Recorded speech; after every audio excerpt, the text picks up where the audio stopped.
rejoint sur le plateau TV de l'usine extraordinaire. Bonjour Gonzague. Bonjour. Merci d'être avec nous. Vous travaillez chez MIP Robotics. Est-ce que vous pouvez nous expliquer un petit peu ce qu'on y fait et ce que vous y faites personnellement? D'accord. Alors MIP Robotics, c'est une jeune entreprise française, donc qui a 3 ans d'existence, une start-up dans l'industrie. Et nous, on fait des bras de robots pour l'industrie. D'accord. Donc concrètement, des bras de robots pour les chaînes automobiles, de production automobile, des choses comme ça? Exactement. En fait, on a remarqué que les bras de robots qui existaient sur le marché, en général, traditionnels, étaient adaptés pour les grandes chaînes de production comme l'automobile et qu'il y a encore énormément de tâches répétitives dans l'industrie en France, de gens qui font vraiment ça 8 heures par jour. Et donc on s'est un peu posé les questions, comment ça se fait qu'aujourd'hui, en 2018, ça existe encore? On a remarqué que les bras utilisés aujourd'hui sont souvent assez compliqués, assez dangereux, assez compliqués à programmer et qu'il y avait besoin aussi de bras complémentaires pour des tâches plus simples. Donc nous, on développe des bras qu'on appelle des cobots, donc c'est des bras qui assistent des opérateurs. Donc contrairement aux bras traditionnels qui vont travailler ensemble derrière des grillages, comme vous pouvez le voir ici sur le salon, là c'est plutôt des bras qui vont travailler à côté de collaborateurs, d'opérateurs en usine, pour s'occuper des tâches les plus fastidieuses et plus répétitives.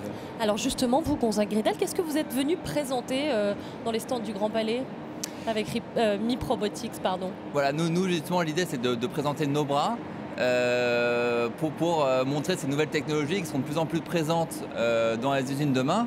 Donc l'idée avec nos technologies demain, c'est que ce soit l'opérateur qui puisse programmer. En fait, ça se rapproche plus d'un smartphone que d'une machine-outil, qui puisse toutes les semaines reprogrammer son robot en fonction des tâches qu'il veut lui demander de faire pour automatiser une partie des tâches pénibles répétitives. Pour le coup, c'est tout ce dont on parle depuis le début de ce salon, c'est-à-dire les nouvelles technologies au service de l'industrie qui font principalement aujourd'hui les projets d'avenir de l'industrie du futur. Elle ressemblera à ça, selon vous, l'industrie du futur? Exactement, alors ça change doucement. En fait, il faut savoir déjà qu'il y a 10 ans en France, on n'avait pas le droit de travailler à côté d'un robot, c'était interdit, on était obligé d'avoir un grillage entre l'opérateur et le robot pour des questions de sécurité. Les nouvelles technologies, justement, permettent de faire en sorte que, par exemple, si le robot touche un opérateur, le robot s'arrête automatiquement. C'est ça qui permet de travailler à côté. Et oui, ma vision de l'industrie demain, c'est que toutes les tâches répétitives, pénibles, sans valeur ajoutée, seront automatisées. Et c'est ça qui donnera envie des gens d'aller travailler dans l'usine, c'est qu'ils se concentreront vers plus de valeur ajoutée au sein de ces technologies. De plus en plus, on l'a vu au cours de ces 4 jours, les industriels essaient d'adapter leur discours et surtout leurs propositions à la jeunesse, aux femmes aussi, c'est-à-dire élargir le public, élargir leur vision pour essayer d'intégrer un maximum de gens. Qu'est-ce qu'on fait chez MIP Robotics pour essayer d'attirer ces gens-là? Vous recrutez par ailleurs?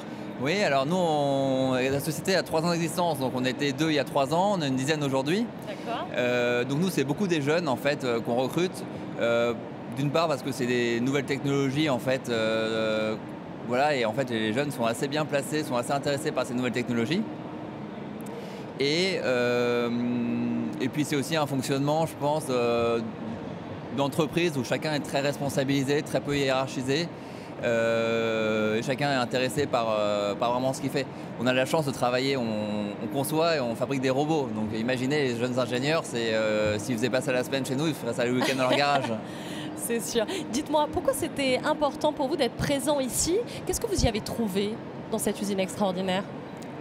Moi, je trouve ça très important qu'on mette en valeur l'usine pour... alors, je risque de faire beaucoup de redites par rapport à ce qu'on vous a dit, qu'il y a vraiment une image vieillotte et qui attire pas forcément. Et en venant ici, en voyant de la réalité virtuelle, en voyant l'impression 3D, en voyant des robots, je pense que ça fait naître des passions. Et surtout à Paris, où le secteur industriel est par définition très peu représenté, ça permet aussi que des jeunes qui n'ont pas la chance d'avoir des usines près de chez eux puissent aussi, des urbains, de rentrer en connexion avec cet univers-là. C'est exactement ça, oui. Merci beaucoup Gonzague Gridal pour votre témoignage. On vous souhaite bonne route. On espère que vous allez encore pouvoir profiter de ce Grand Palais. C'est notre dernier jour, on est un peu triste, mais voilà, ça va le faire, on est content et on a la tête pleine de beaux projets d'avenir industriel en tout cas. Merci à vous pour ce témoignage.